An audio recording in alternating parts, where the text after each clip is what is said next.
Assalamualaikum warahmatullahi wabarakatuh.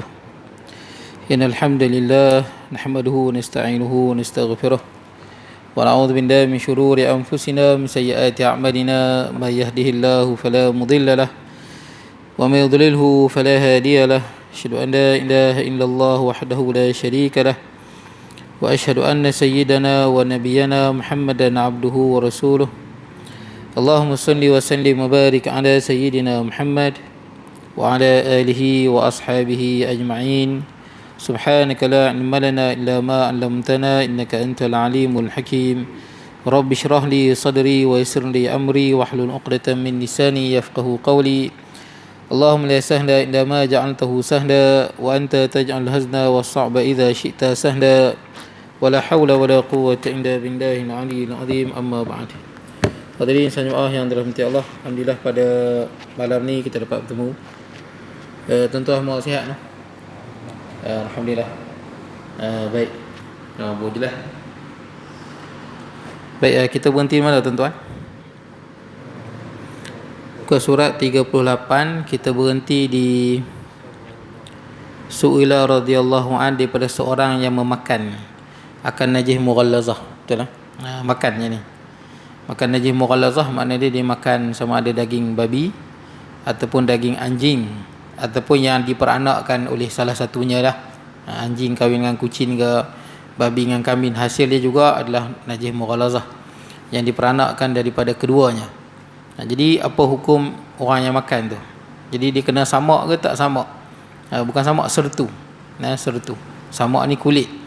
Sertu ni kita nak basuh benda ataupun pakaian yang terkena najis mughallazah.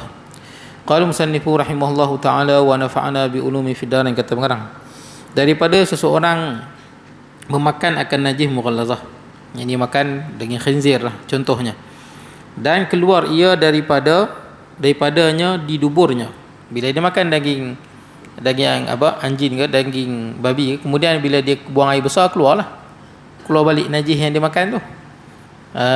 Baik, kemudian tak kira lah keluar ni dalam bentuk seketui ke, kalau dia tak hadam kan, keluar seketui ke, ataupun dia telan tulang ke yang dia telan tu, apa sajalah.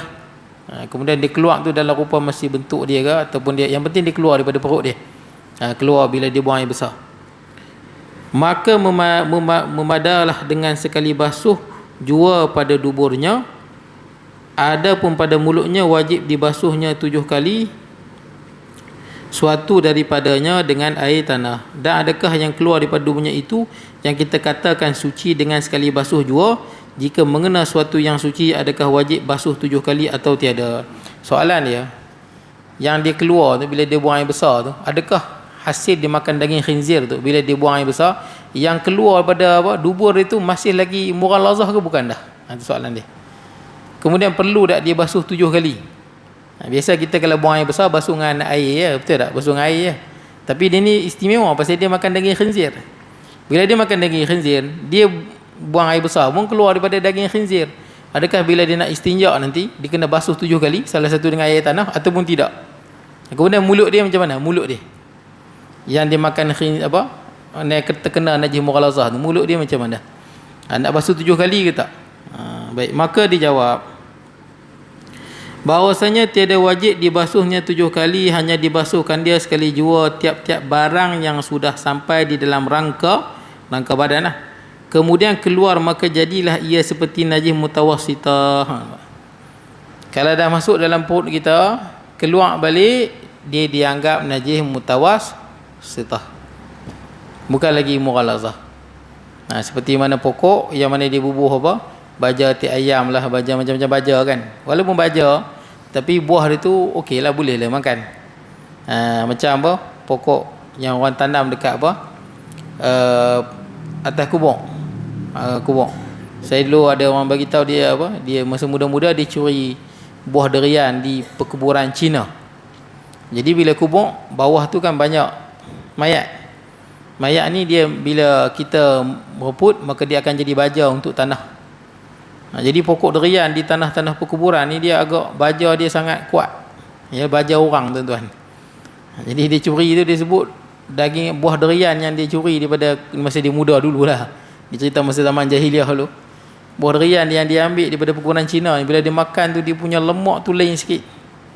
Kebiru-biruan sikit, pekat. Baja terlebih, baja orang bawah tu. Boleh makan lah. Pasal apa? Dia bukannya kita makan orang. Tapi dia dah proses istihalah. Sama dengan yang ni, bila dah makan, keluar balik, dia tak anggap lagi mughalazah. Dah masuk dalam perut, keluar balik daripada rangka kita, maka dia dianggap najis mutawassitah saja. Najis mutawassitah ni macam air najis biasa lah. Kita basuh hingga hilang bau, warna dan rasa menggunakan air mutlak. Bersihlah dia. Baik, kemudian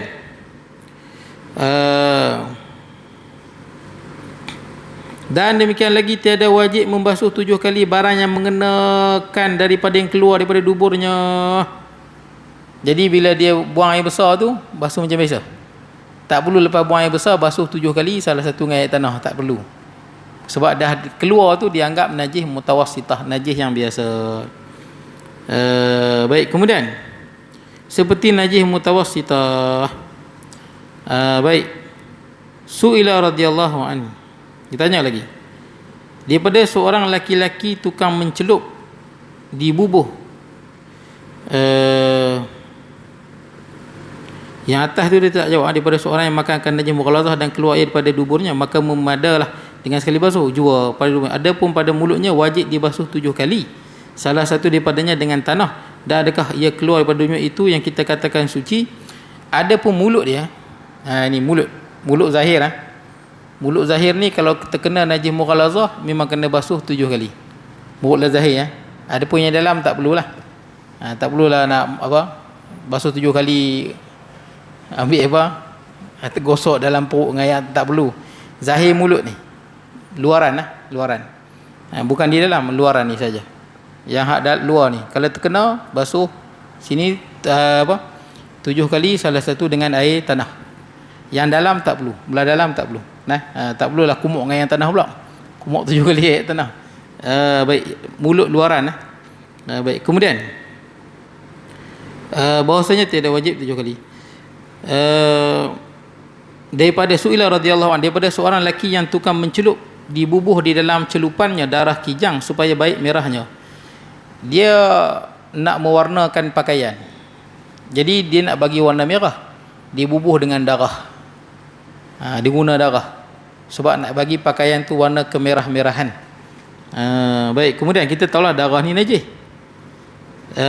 Baik, mana ni? Kemudian dicelupnya akan kain, maka lekat celupannya pada kainnya atau benangnya. Maka adakah padahal yang demikian suci kita basuh akan dia dan dimaafkan warnanya yang sukar kita hilang akan dia, atau tiada? Baju warna putih sengaja celup dalam darah kijang, nak bagi warna merah cantik. Dia memang payahlah tuan-tuan tahu, baju putih kalau kena darah kadang-kadang basuh macam mana pun tak hilang. Kalau tuan-tuan gosok kadang-kadang sampai koyak, sampai berbulu pun dia tak hilang. Kita dah gosok tonyoh dah, sampai benang tu pun dah terkeluar sikit dah, darah tak keluar juga. Jadi sekarang ni macam mana? Pakaian yang kena darah, yang dah basuh tak mau hilang warna darah tu, dia lekat.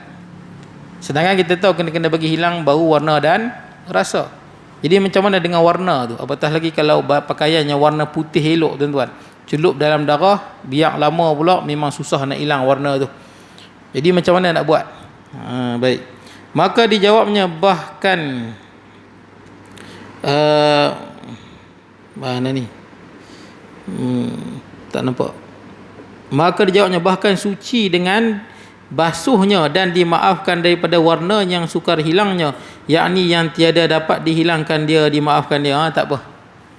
Maknanya dia tuan-tuan dah basuh tak mau hilang, dah kita cuba basuh tak mau hilang, warna tu dimaafkan. Samalah juga tuan-tuan bila kita sabun. Kan sabun, ada orang dipikir macam ni, bila kita basuh baju. Bila kita basuh baju, saya sebut kat tuan-tuan dulu, kalau kita buh baju dulu, kemudian air masuk, air dalam tu dia jadi mustakmal. Betul tak? Mustakmal. Walaupun pakaian tu ada najis. Tapi kalau kita buah air dulu, baru masuk baju, air tu jadi mutanajis semua. Boleh lah. Tak apalah, ala kuliah saya nak sebut. Tapi kalau air tu berubah jadi warna najis, jadi najis lah. Cumanya kadang-kadang orang faham, bila kita basuh baju dalam mesin basuh, kita kan buh sabun. Kita bila buh sabun dan pakaian kita dalam tu ada yang kena, contohnya ada yang kena najis lah, Jadi ada setengah orang faham air dalam tu semua mutanajis, dan kita mestilah bilah baju kita tu sampai hilang buih sabun. Buih sabun kena hilang. Pasal sabun tu dah bercampur dengan najis. Fahaman ni tak betul. Sebab sabun najis, betul tak? Sabun lain, najis lain, benda yang berbeza. Najis lah. Kita wajib hilangkan bau, warna dan rasa najis tu, bukan benda lain. Sabun bukan najis. Kalaulah sabun tu memang najis pun, sabun tu pun najis, tapi kita dah basuh bilah berkali-kali tak hilang-hilang, dimaafkan. Seperti mana warna darah ni, dah cuba basuh tapi tak mau hilang. Nah, kalau tuan-tuan lebih lagi rosak pakaian, itu dia. Tuan-tuan lebih lagi rosak pakaian. Rosak pakaian jadi memazir lah, israf. Tak perlulah kita buat sampai merosakkan pakaian. Begitu tuan-tuan. Kemudian mana ni? Dimaafkan dia. Su'ila radhiyallahu anhu. Dia tanya lagi. Adakah disyaratkan dicampurkan tanah dengan air dahulu daripada dicurahkan di atas najis? Atau mana ni? Tak nampak ni. Atau tiada disyaratkan, hanya memadailah dia hantarkan tanah di atas tempat najis kemudian dicurahkan atasnya. Adakah patut kita, kan bila najis itu terkena najis mughalazah. Dan ni banyak saya tengok di kampung-kampung banyak anjing kan. Orang Melayu banyak belah anjing ni. Kampung-kampung tengok ada belah anjing. Jadi bila banyak belah anjing, tek anjing pun banyak. Betul tak? Belah anjing ni tuan-tuan, saya tengok banyak kampung lah ni, banyak orang Melayu belah anjing. Anjing ni memang dia ada kelebihan yang tidak ada pada binatang lain, dia setia. Tuan-tuan kalau belah anjing, tuan-tuan masuk hutan, jumpa dengan harimau, anjing akan pertahankan tuan-tuan walaupun dia mati. Itu kelebihan anjing lah. Dia ada kelebihan dia. Tuan-tuan kalau pergi naik di bukit Gunung Yam ke mana yang suka jungle trekking ni kan, naik setengah tempat yang ada anjing ni, kalau tuan-tuan naik ke bukit tu, tuan bagi makan anjing tu akan ikut tuan-tuan daripada bawah sampai ke atas. Dia jadi pemandu tuan-tuan. Anjing, kalau anjing liar yang lalu kat depan rumah tuan-tuan, kemudian tuan-tuan bagi makan, lama-lama dia akan jinak dengan tuan-tuan. Dia akan jadi protect pula, orang main dia halau. Itu memang sikap anjing tuan-tuan. Tuan-tuan tengok anjing liar, tuan-tuan bagi je makan, lama-lama duduk situ, dia tolong jaga rumah tuan-tuan. Panggil anjing. Dan anjing ni kita tahulah dia binatang yang betul-betul setia lah. Kita tahu cerita Ashabul Kahfi kan, semua tahu bagaimana setianya anjing tu. Dia tunggu sampai dia dia pun mati di situ kan. Qitmir tu katanya nama dia Qitmir. Jadi dia tunggu Ashabul Kahfi yang 7 orang tu sampai dia pun sampai dia pun mati di depan pintu gua kan. Setianya dia. Sama cerita tuan-tuan tengok di Jepun tu yang nama Hachiko ke? Dengar cerita Hachiko? Bunyi. Hello. Yang Hachiko tu, pernah dengar kisah Hachiko? Anjing yang di Jepun tu. Anjing ni memang setia. Kalau tuan-tuan tengok cerita Hachiko tu, macam kita nak ambil sekok belah. Kasarnya lah. Hachiko tu sebab cerita dia ada sampai dia punya Hachiko ni matilah tahun 1930-an macam tu lah. Dia punya bangkai pun diawet dan disimpan di dalam muzium di Jepun. Malah masuk dalam buku darjah 2 di Jepun. Buku yang menceritakan tentang kesetiaan, moral lah, civic. Sebab Hachiko ni dia dimiliki oleh seorang profesor di Jepun. Profesor ni sayang sungguh anjing. Anjing Hachiko ni lah. Hachiko ni maksud dia kesayanganku, macam itulah. Hachiko, kesayanganku. Jadi ceritanya anjing yang nama Hachiko ni, dia selalu hantar profesor ni ke mana? Bila nak pergi kerja. Ada mic lain ke? Mana? Oh, benda tu yang bunyi. Saya ingatkan mic yang bunyi. Oh, ya ke? Oh, tak apa. Saya ingat tuan-tuan dah ada aircon, tak pakai tu pun tak bagus noh. Betul tak? Misi ayak tu. Ke aircon? Misi ayak, tak apa. Bagus juga misi ayak ni sebab aircon ni dia kering. Jadi tuan-tuan misi ayak dia kontrol sikit. Tapi tak apalah. Baik. Jadi tuan-tuan, satu hari anjing ni macam biasalah, dia ikut profesor ni hantar ke mana? Stesen kereta api. Profesor naik kereta api pergi ke universiti, anjing tu balik rumah. Satu hari profesor tu meninggal di universiti. Anjing tu pukul 4 petang pergi juga ke stesen tu, tunggu profesor tu datang. Sampai sudah profesor tu tak datang, pasal profesor meninggal di universiti. Dan dia tiap-tiap hari tuan-tuan, hampir 10 tahun. Hampir 10 tahun anjing ni dia duduk pergi dekat stesen kereta api Shibuya. Shibuya di Jepun. Tuan-tuan pergi stesen kereta api Shibuya tu ada patung Hachiko di situ, patung. 10 tahun. Orang tak tahu dia ni tunggu siapa. Dia tunggu profesor tuan dia. Tuan dia mati lah, dia tak tahu. Tuan dia mati kat universiti. Jadi dia duduk pergi, orang tak tahu. Bila orang tahu, orang pun bagi makan. Setiap hari dia tunggu. Dia mati pun dekat situ. Maka dia punya bangkai sekarang ni ada dalam muzium. Nak cerita Jepun tu, orang Jepun ni bahasanya dia setia. Bangsa yang setia, kira dia payahlah dia nak khianat dengan bangsa dia ataupun perjuangan dia. Kalau dia gagal dengan apa, dalam sesuatu dia akan bunuh diri kan, macam samurai kan, dia ada pedang dia. Kalau dia gagal dengan satu misi, dia akan tikam tekok dia. Dia rasa satu keaiban untuk dia khianat pada bangsa dia, itu Jepun. Kesetiaan. Jadi tak apalah tuan, nak ceritanya anjing ni bagus lah. Tapi kenapa Nabi tak bagi belah? Saja-saja. Nabi kata siapa belah anjing bukan kerana untuk menjaga tanaman, tidak, menjaga ternakan ataupun berburu, maka dia akan kurang pahalanya sehari satu qirat. Pahala dia kurang sehari satu qirat. Satu qirat ni maksud dia sebesar gunung Uhud. Sebab anjing ni dia semua benda dalam dunia ni macam tu, dia ada pro and kontra, dia ada baik buruk dia, betul tak? Dia semua timbal balas. Hidup dunia kan, gula bagus tapi banyak sangat tak bagus. Garam bagus, lebih sangat kecil manis apa dia, darah tinggi pula. Dunia semua macam tu. Dia semua dia ada apa, pro and kontra. Dia tak ada semua yang memang di mana-mana saja baik. Tak. Ada benda kat dunia ni, di sini dia baik, sudut ni dia tak baik. Sudut ni okey, sudut ni tak baik. Ada ketika tuan-tuan duduk atas jalan, tuan-tuan kena bawa laju bila tuan-tuan duduk lane kanan, betul tak? Duduk lane kanan bawa 40, tak elok, betul tak kan? Tu tak berhimah nama dia. Lane kanan kena laju 110. Sama juga belah anjing ni. Sebab anjing ni bila tuan-tuan belah, dia setia dengan tuan-tuan, dengan orang tak. Betul tak? Kadang-kadang dia ganggu orang. Itu jadi kurang pahala. Banyak kita pergi kan, dia setia dengan tuan dia, tapi orang lain dia hambat. Betul tak? Dia hambat, dia kejap, jadi ganggu orang. Jadi bila terganggu, kadang ada setengah orang sampai orang jatuh motor, tuan-tuan, dia hambat. Dia kacau jadi itu yang menyebab kadang-kadang dia apa, menyalak. Betul tak? Kat kita dia menyalak, kat orang dia menyalak, dia mengganggu jiran. Itu belum kira najis lagi tu, najis yang mughalazah dia. Satu sisi dia tu, satu sisi dia negatif. Jadi tuan-tuan kalau nak belah anjing, biarlah belah, jangan sampai mengganggu orang lain. Jangan mengganggu orang, dan pastikan belah ada tujuan. Belah ada tujuan. Dan jangan belah dalam rumah. Dalam rumah memang dalam hadis sebut ada anjing, malaikat tak masuk. Jadi nak belah, pastikan jauh, jangan ganggu orang lah. Kalau kat rumah tu tambat, betul tak? Ni kadang saya masuk kampung, tuan-tuan, duk hambat kita. Kita dia motor duk main hambat. Kita pun tak seronok, tuan-tuan, anjing dia main hambat. Baik. Jadi itu bila ganggu je orang, maka kuranglah pahala kita. Baik. Jadi tuan-tuan lah ni kat kampung banyak tek anjing dan sebagainya, betul tak? Kalau kena macam mana kat kita punya apa, basikal ke kasut ke, jadi nak basuh macam mana? Soalan dia, adakah perlu tanah tu kita bancuh dulu dengan air supaya jadi air tanah, ataupun kita lempak je tanah keras, lepas tu baru kita lempak air, kita kacau atas tu. Mana kan ada najis mughalazah, kita dah buang najis tu dah, lepas tu tanah keras, kita bubuh tanah baru kita buah air, ataupun kita nak apa, kita sediakan air tanah baru kita curah atas dia. Itu soalan dia. Ataupun cukup memadai dengan bubuh ketui tanah, buah air, kocak-kocak. Kemudian tengok apa jawapan dia. Dan lagi ditanya pula, pada bumi apabila ada lempar kena najis, adakah hendak ditaruh tanah pula atau tiada? Dua soalan.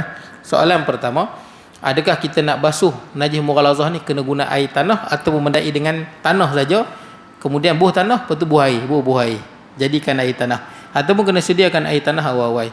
Soalan yang kedua, kalau najis itu berada atas tanah, tek anjing tu atas tanah, nak kena guna air tanah ke tak payah dah? Soalan dia, nak guna air tanah ke tak payah dah? Sebab najis tu dah memang atas tanah.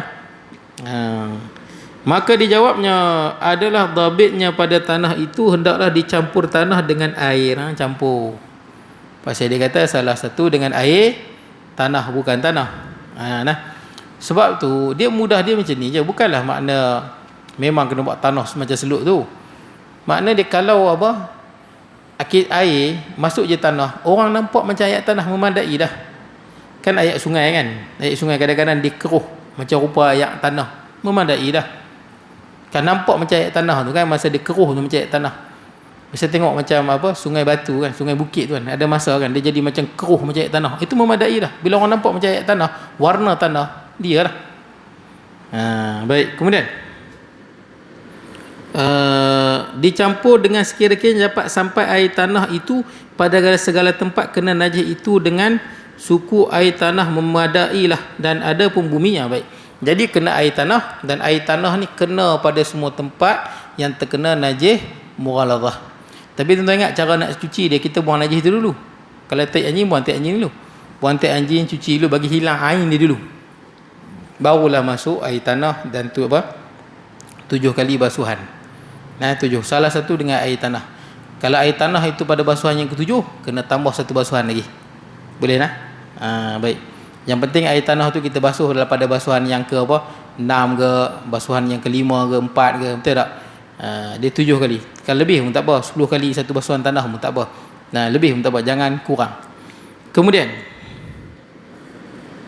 adapun bumi lempar yang kena najis, itu tiada berkehendak kepada tanah lagi, memadailah keruhnya itu daripada tanah lainnya. Baik, jadi kalau bumi yang kena tanah, tak perlu air tanah lah. Cukup tuan-tuan tuang tanah, bagi keruh dia jadi macam air tanah, bersih pasal dia mudah tanah. Cukup tuan-tuan tembak ayak sampai dia keluar warna tanah tu kan, jadi memadai dah. Pasal dia memang tanah, jadi tak perlu kepada air tanah.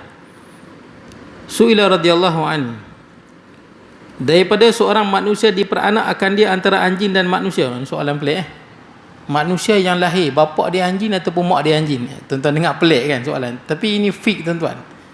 Dia kadang-kadang dia boleh jadi satu hari, mana tahu macam tu, mak dia ataupun mak dia khinzir ataupun ayah dia khinzir, salah satu daripada apa, hasil khinzir lah kita kata. Zaman sekarang kan pelik-pelik, dia boleh ambil apa, sperma lah, betul tak, dia ambil DNA lah, dia campur lah tuan-tuan, dia buat macam-macam kan lah ni, masuk dalam makmal. Kan ada bayi tabung uji, betul tak, bayi tabung uji. Pada orang yang susah nak dapat anak, kan dia buat bayi tabung uji, dia senyewakan di luar, kemudian baru dia bubuh ke dalam. Dia panggil IVF ke apa tau, macam tu lah. Bayar pun mahal, 20,000 lebih. Kalau tak jadi pun tuan-tuan rugi juga, dia banyak dapat sikit je. Kawan saya berkali buat, tak dapat juga tuan-tuan. Banyak kali dia buat, dia tak ada anak, dia buat macam tu lah, bayi tabung uji.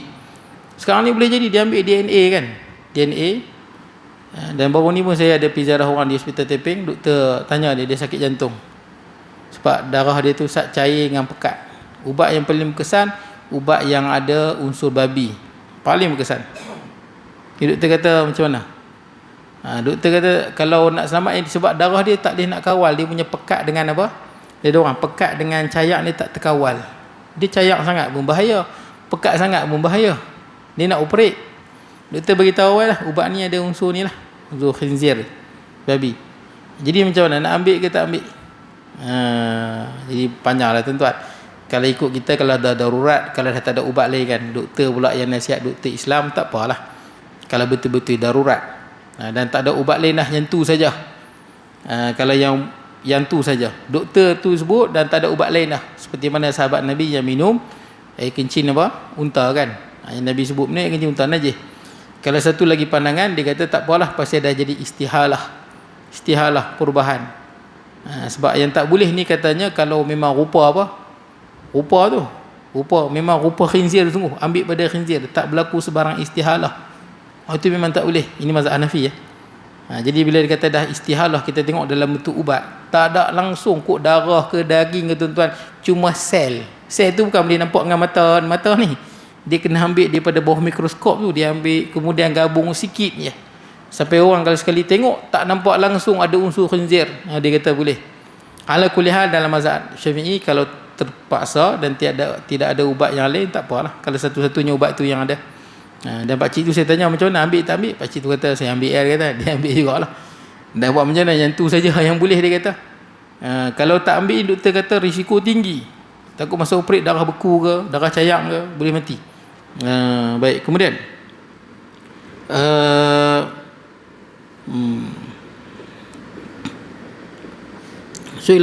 jadi manusia yang dia ada unsur babi lah, kita kata. Zaman sekarang ni kan pelik-pelik, dia ada unsur babi ataupun unsur anjing. Sama ada ayah dia ataupun mak dia. Apa hukum orang itu? Adakah suci atau najis? Kita amalkan dengan kaedah anak itu mengikut salah satu daripada dua ibu bapa pada yang kurangnya. Makna dia beza tuan-tuan. Kalau macam contoh kambing kahwin dengan khinzir, jaranglah nak jadi ini tuan-tuan. Sebab dia kambing dengan kambing pun ada yang dia tak boleh tuan-tuan. Keluarga kambing, kalau tuan-tuan belah kambing tuan-tuan tahu kan, Barbados, biri-biri dia lain-lain tu. Kalau tuan-tuan bagi kahwin dia tak jadi, pasal dia keluarga lain. Saya tak pandai sangat, habis saya duk baca dia pun tahulah. Kambing kampung boleh, tapi biri-biri dengan kampung saya tak boleh kot. Dia adalah dia punya kambing tu, sebab dia punya apa, dia boleh mengawan, tapi dia takkan dapat anak. Begitu. Dia mengawan boleh, tapi dia takkan dapat anak. Pasal dia keluarga yang lain. Keluarga lain. Dia takkan jadi anak lah. Baik, jadi tuan-tuan, sekarang ni kalau jadilah kambing dengan khinzir, bila dapat anak, maka anak tu dihukum khinzir, najis dia. Boleh tak? Ataupun anjing dengan kambing ke, tak kira mana satu, maka anak tu dihukum najis. Tapi kalau manusia dari sudut agama, anak mengikut agama yang terbaik. Kalau ayah di Islam, mak dia kufur, anak Islam, dia ikut agama terbaik. Sama juga kalau mak di Islam, ayah di kufur, maka anak akan jadi Islam. Dia ikut agama yang terbaik. Anak mengikut agama yang terbaik daripada kedua ibu bapanya. Salah seorang di Islam, anak semua Islam. Cumanya dalam isu ni sekarang, dia tanya, kalau ada orang tu memang dia salah satu daripada mak ayah dia tu memang sama ada khinzir ataupun anjing. Dia ni najis mughalazah ke bukan? Dia tu, manusia tu. Dia najis mughalazah ke bukan? Macam pakcik tu saya sebut, yang dia ambil ubat apa?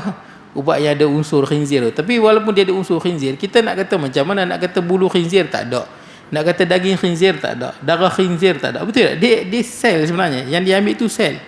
Kadang-kadang dia diternak macam rubella kan, tentang punya apa? Cucuk rubella tu kan. Dia isu juga tu rubella tu. Sebab rubella dia punya vaksin tu, dia nak hidupkan mikroorganisma tu, dia ternak dalam buah pinggang kera, buah pinggang monyet. Pasal dia ternak di situ, dekat lain tak hidup, dia ternak di situ. Jadi sel tu dikeluarkan, bukan dia ambil buah pinggang tu, sel yang halus tu, yang bawah mikroskop tu, yang tu dia ambil, bukan buah pinggang kera, tapi kena ternak di situ, tidak dia tak hidup. Jadi pakcik yang ambil tu macam mana? Jadi najis mughalazah ke tak? Macam itulah soalan ni. Baik, kita tengok apa jawapan dia. Maka dijawabnya bahwasanya manusia itu suci jikalau daripada anak anjing dan babi sekalipun, kerana firman Allah, manusia suci. Tak kira lah dia ada unsur mana-mana, DNA ke, dia gabung macam mana ke, mutasi gen ke, apa benda lah buat lah macam mana pun, tak kira lah ada unsur, nama je manusia, dia Islam ke, bukan Islam ke, Yahudi ke, agama apa pun, nama je manusia, dia suci, dia tak najis. Pasal apa? Kerana Allah berfirman, walaqad karramna bani Adam, sesungguhnya kami telah memuliakan anak cucu Adam umum. Anak cucu Adam, sama ada di Islam, Buddha, Hindu, baik, jahat, anak cucu Adam Allah muliakan dia. Maknanya dia tak najis. Tuan-tuan tak perlu malu nak pergi salam. Boleh tak salam orang bukan Islam? Boleh saja. Pasal orang bukan manusia, dia tak najis. Nah, la yanjus, manusia dia tak najis. Yang kata apa? Macam mana? Inna najasun fala innal musyrikin najasun. Dalam Quran sebut sebenarnya musyrikin itu najis. Najis itu pada akidah dia. Najis pada akidah dia. Sebab dia tak boleh masuk Masjidil Haram. Najis pada akidah dia, bukan najis pada zahir dia. Kalau dia ubah akidah dia pada akidah Islam, dia boleh masuk. Baik, kemudian mana ni? Dan kerana sabda Nabi SAW, subhanallah al-mu'min la yanjus hayyan wala maitan. Subhanallah, maha suci Allah, orang yang beriman tidak najis hidup dan mati. Orang beriman lagi tak najis. Tak najis orang beriman. Pasal apa? Tak najis pada zahir dia dan tak najis pada akidah dia. Kalau orang yang kafir, dia tak najis pada zahir dia, tapi najis dia pada akidah dia. Akidah itu kufur. Akidah itu sebut nadajasun, akidah yang najis. Baik, yang ni yang Nabi sebut pada siapa? Yang ni Nabi sebut pada Sayyidina Abu Bakar radhiyallahu anhu. Ini saya pernah sebut kat tuan-tuan. Yang Sayyidina Abu Bakar dia berhadas besar. Dia tak mandi wajib lagi. Jumpa Nabi. Nampak Nabi, Sayyidina Abu Bakar lari cepat-cepat. Malu nak salam Nabi dalam keadaan berhadas besar. Nabi nampak Sayyidina Abu Bakar cepat-cepat malu nak berhadapan dengan Nabi sedangkan dalam keadaan berjunub, berhadas besar. Sayyidina Abu Bakar cepat-cepat pergi, tak mau malu nak salam Nabi dalam keadaan menghadap dalam keadaan berhadas besar. Bila datang Sayyidina Abu Bakar radhiyallahu anhu datang pada Nabi, Nabi tanya pergi mana? Tadi nampak laju je pergi je. Maka Sayyidina Abu Bakar kata, Sayyidina Abu Bakar radhiyallahu anhu sebut, tadi aku dalam keadaan hadas dan aku malu nak bertemu denganmu dan sekarang aku dah mandi. Maka Nabi sebut subhanallah. Subhanallah ni maksud dia benda yang pelik lah. Subhanallah. Nabi pelik. Nabi tegur Sayyidina Abu Bakar subhanallah. Maksud dia apa? Tak perlu macam tu. Tak perlu macam tu. Subhanallah. Maha suci Allah. Orang yang beriman dia tak najis hidup dan mati. Maknanya dia kalau jumpa Nabi dalam keadaan hadas besar tak perlu lari balik mandi cepat-cepat. Pasal apa? Hadas besar tu bukanlah maksud najis. Hadas besar tu kita tak boleh sembahyang. Tak ada benda yang kita tak boleh buat. Tapi zahir kita tetap suci. Itu yang Nabi tegur Sayyidina Abu Bakar radhiyallahu an. Tak perlu malu pada Nabi SAW bila berhadapan dengan Nabi dalam keadaan berhadas besar. Sebab apa? Hadas besar pada hukum, bukan pada zahir anggota. Kemudian maka berpegang dengan kalam Allah dan hadis Rasulullah SAW terlebih aula daripada kita pegang pada kaedah. Dia tak boleh pegang pada kaedah. Bila ada hadis-hadis Nabi yang jelas, yang soreh, maka kita tak berpegang lagi pada kaedah. Macam contoh, kita dalam mazhab Syafi'i dan majoriti ulama, sentuh kemaluan batal air semayang. Sentuh kemaluan batal air semayang. Kerana ada hadis riwayat Imam Abu Daud, Nasai dengan Ibnu Majah. Nabi SAW bersabda, man massa farjahu falyatawadda. Siapa yang menyentuh kemaluannya maka dia kena ambil uduk. Memang kena sentuh kemaluan, kena ambil uduk kemaluan. Kemaluan tuan-tuan tahulah, yang kantung telur tu tak kena. Kantung telur tak kena, dia batang telur saja. Kalau apa, dubur pula lubang saja, bukan papan punggung tak termasuk. Sentuh dengan tangan ni, yang ni tak kena. Tepi ni pun tak kena. Nah, dia depan ni yang batal. Dia bawa masa ni macam ni. Kalau kena sini tak batal. Sini belakang tak. Masa ni man massa farjahu, dia tangan ni. Yang ni sentuh batal. Tak apalah. Dalam ada orang, saya tak nafikanlah kalau dalam mazhab yang lain, contohnya mazhab Hanafi. Mazhab Hanafi, saya pernah jumpa orang yang dia berkeras mengatakan menyentuh kemaluan tak batal air sembahyang. Dia berkeras sungguh. Kerana apa? Kerana dia kias kemaluan itu sama dengan telinga.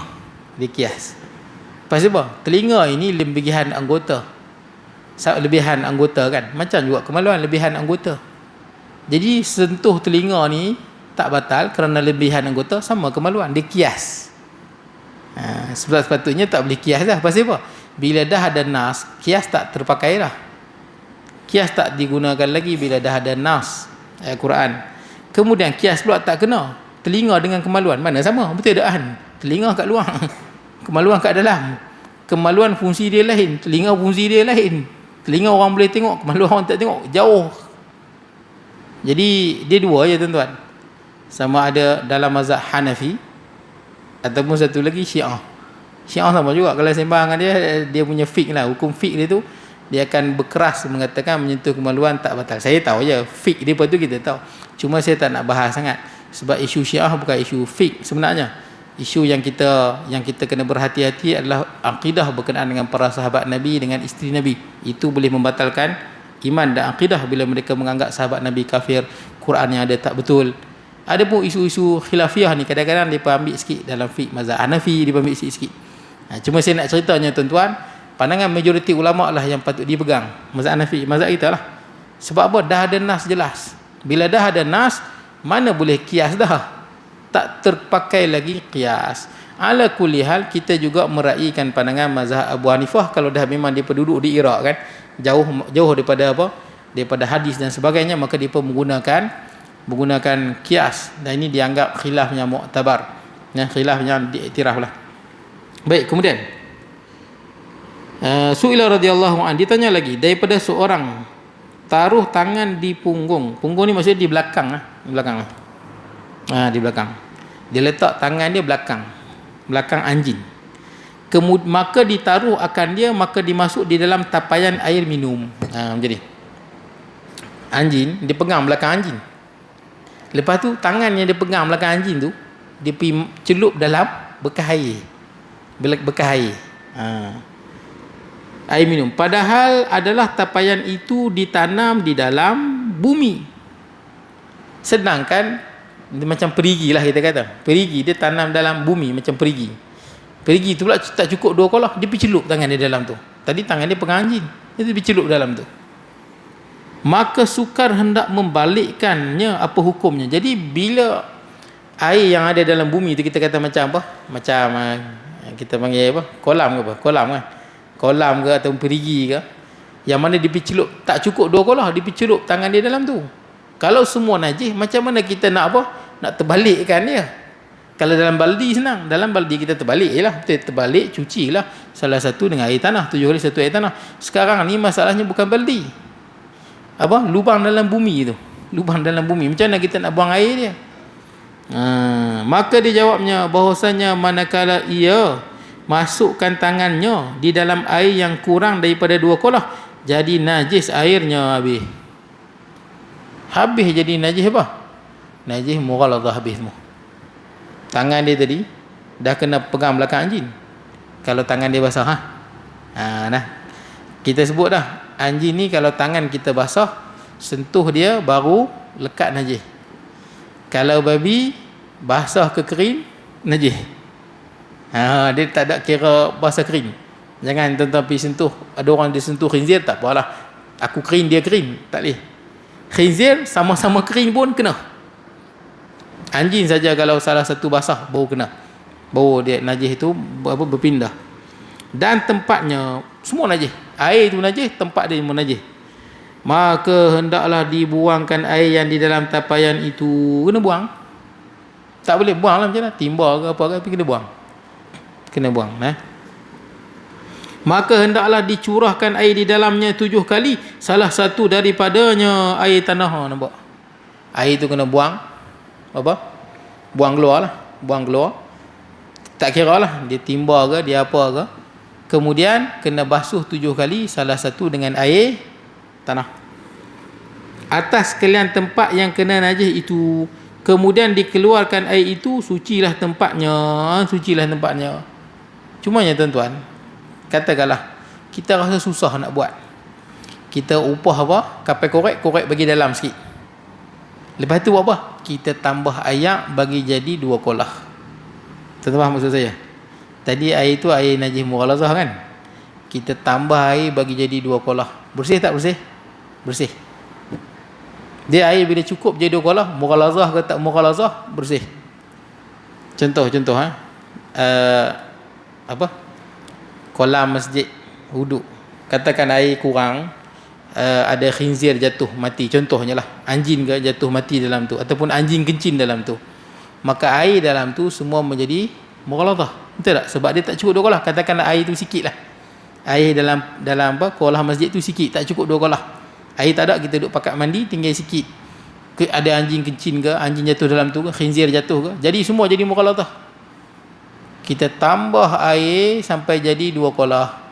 Idza balagal ma'u qullatain fala yunajjisu syai'un. Apabila air tu sampai 2 kolah, tidak ada yang benda boleh menajiskan dia. Makna dia bila air dalam tu kita tambah jadi 2 kolah, suci semua. Boleh tak? Perlu basuh? Tak perlu basuh. Pasal apa? Sudah mencapai 2 kolah. Habis tu nanti kurang balik suci. Pasal tadi ada 2 kolah. Sebab bila dia jadi 2 kolah, semua menjadi suci. Bila dia kurang balik, tak apalah, dia kurang daripada hak suci tadi tu. Gitu. Tu kaedah dia lah tuan-tuan, tambah. Kemudian Su'ila radhiyallahu anhu, ditanya lagi, daripada kain yang kena najis anjing kemudian diselamkan di dalam sungai, kemudian digerakkan dianya di dalamnya 7 kali, adakah suci? Ya. Kain kena najis anjing, kencing lah kita kata najis mughalazah, kemudian selam dalam sungai, kita gerak macam ni, betul tak kan? Gerakkan 1, 2, 3, 4, 5, 6, 7, dia kira macam tu. Kalau tuan-tuan basuh macam mana? Tuan-tuan basuh apa? Basuh dengan apa? Dengan pili kan air. Macam mana nak buat 7 kali? 1, 2, 3. Tak perlu tuan-tuan. Tuan-tuan bubuh saja bawah pili, tuan-tuan kira 1, 2, 3, 4, 5, 6, 7. Tak perlu tuan-tuan buat 1, 2, 3. Tak perlu tuan-tuan. Sebab sama je tuan-tuan sebenarnya benda dia. Tuan-tuan letak saja, tuan-tuan kira. Dia tahulah tu. Tuan-tuan kira 1, 2, 3, 4, 5, 6, 7 dapat. Jadi kalau tuan-tuan buat macam ni boleh juga. Tapi sayanglah air yang turun tu. Betul tak kan? Bila kita tarik tak kena air. Betul tak? Kita sayanglah air tu. Ada membazir sikit. Tak perlulah tuan-tuan basuh. 1 kali basuh, 2 kali basuh, 3 kali air duk turun. Betul tak? Jadi bila masa kita tarik tu air tak kena apa. Membazir kan? Jadi tuan-tuan letak, tuan-tuan kira 1, 2, 3, 4, 5. Air tanah 6, 7. Betul tak? Okey, selesai. Sekarang ni dia buat dalam sungai. Dia gerakkan sekali. 1, 2, 3, 4, 5, 6, 7. Gerak ni supaya apa? Najis tu lari lah. Betul tak? Najis yang ada tu lari pada dia. Sekarang ni memadai ke tak? Air sungai. Air sungai kadang-kadang dikeruh. Betul tak? Macam air tanah. Kadang-kadang tak. Tengok apa jawapan dia. Maka dijawabnya. Mana ni?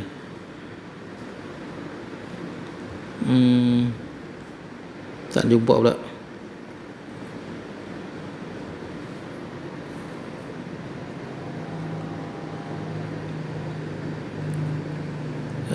Baik, di Islam sungai kemudian digerakkan di dalamnya 7 kali, adakah suci? Maka dia jawabnya, manakala ada keruh air itu, ada jadi namanya air tanah, kemudian digerakkan padanya 7 kali serta tiada lagi tanggal air najis, sucilah ia. Atau dilalu 7 kali lalu ia dirasa lalu air deras, memadalah ia. Makna dia kalau air sungai itu warna dia macam air tanah. Nampak macam air tanah kan? Nampak? Memadai. Sebab air sungai tu dia air tanah, dalam masa yang sama juga dia air mutlak. Pasal apa? Pasal air tanah dengan air sungai tu benda yang bukan disengajakan. Ingat kita dah bincang dah. Kalau berubah dia tu bukan disengajakan, memang dia berubah sendiri. Kalau kita ambil air kemudian kita buh tanah sampai jadi air tanah, dia jadi air tanah, bukan air mutlak. Tapi kalau air sungai memang dia duduk dengan tanah kan. Bila air kuat dia berjalan, dia hakis tanah bawah dia ke apa, dia gerak sekali sampai jadi keruh. Walaupun air sungai tu keruh, tuan-tuan boleh ambil semayang. Sebab keruh itu bukan kita yang buat, semula jadi.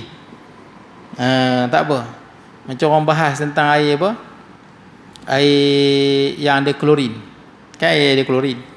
Mutlak ke tak? Mutlak. Sebab kita nampak zahir dia masih lagi air nama dia. Masih lagi air. Baik, kemudian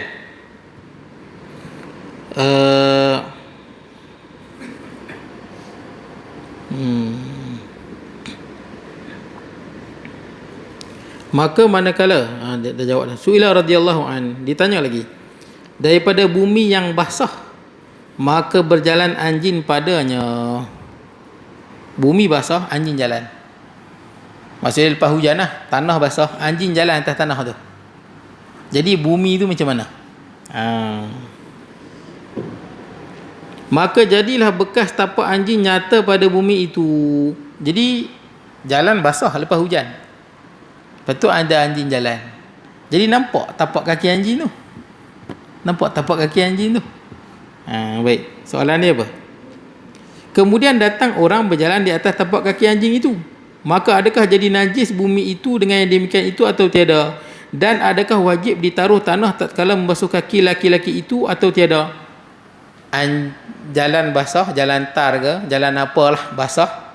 Kalau kering tak apa. Bila kering, najis pada anjing tu tak lekatlah pada bumi tu. Ini basah. Bila basah, anjing tu jalan, maka bumi tu jadi najis ke tak jadi najis? Kalau jadi najis, ada pula orang lain jalan. Orang jalan dipijak atas tapak kaki anjing tadi tu. Yang mana tapak kaki itu masih lagi basah. Bumi basah, kena tapak kaki anjing, kemudian dia jalan tapak kaki anjing tu. Laki ni dia kena basuh dak kaki dia 7 kali, salah satu dengan air tanah. Ke tak kena? Baik, kita tengok. Apa kata dia? Maka dijawabnya, dengan bahawasanya jadi najis bumi itu. Najis tuan-tuan. Ikut mazhab kita najis. Bumi yang basah, anjing lalu, bumi itu jadi najis. Pasal kalau dia basah, kalau dia kering tak apa. Kalau dia basah, itu yang biasanya orang Melayu ni dia kurang senang sikit. Kalau bukan tak suka anjing, tapi biasanya orang Melayu ni dia kurang apa? Dia tak macam tuan-tuan pergi luar negara kan. Kalau tuan-tuan pergi di Pakistan ke, di Mesir ke, di Maghribi ke, kadang dia ni biasa aja dia berbelah jin. Biasa aja dia berbelah jin. Tapi kalau di bumi Asia ni macam satu benda yang agak kekok lah tuan-tuan. Kalau tuan tengok ada orang berbelah jin ni, mungkin kita rasa macam pelik sikit lah.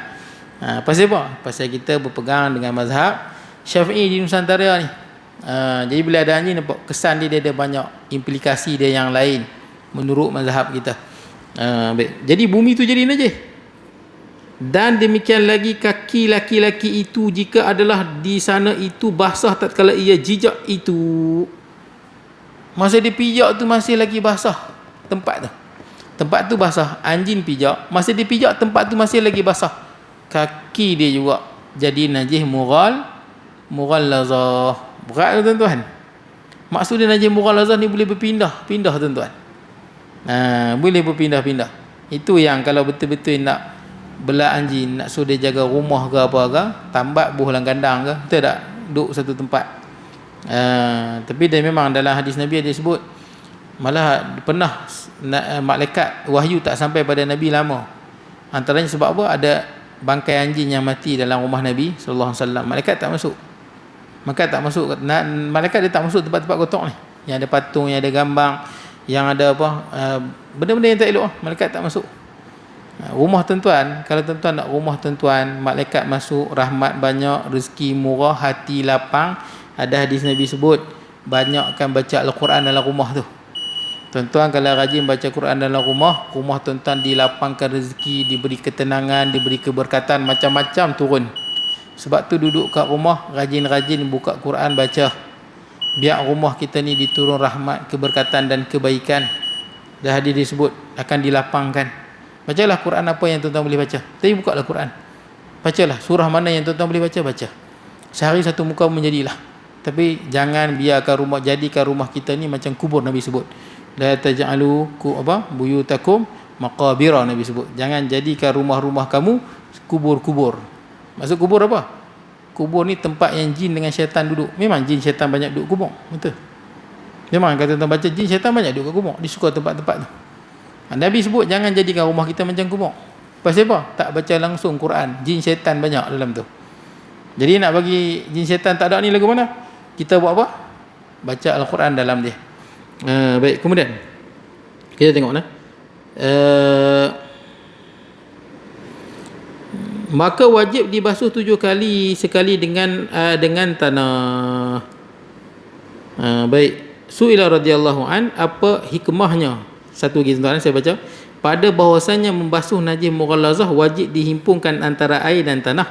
Dijawabnya, apa hikmah dia? Dia tanya, apa hikmah dia? Hikmah ni apakah rahsia di sebalik Allah perintahkan, Nabi perintahkan supaya kita bila terkena najis mughallazah ni, anjing ataupun babi, basuh dengan air campur dengan tanah. Apa hikmah dia? Apa rahsia di sebalik dia? Apa relevannya?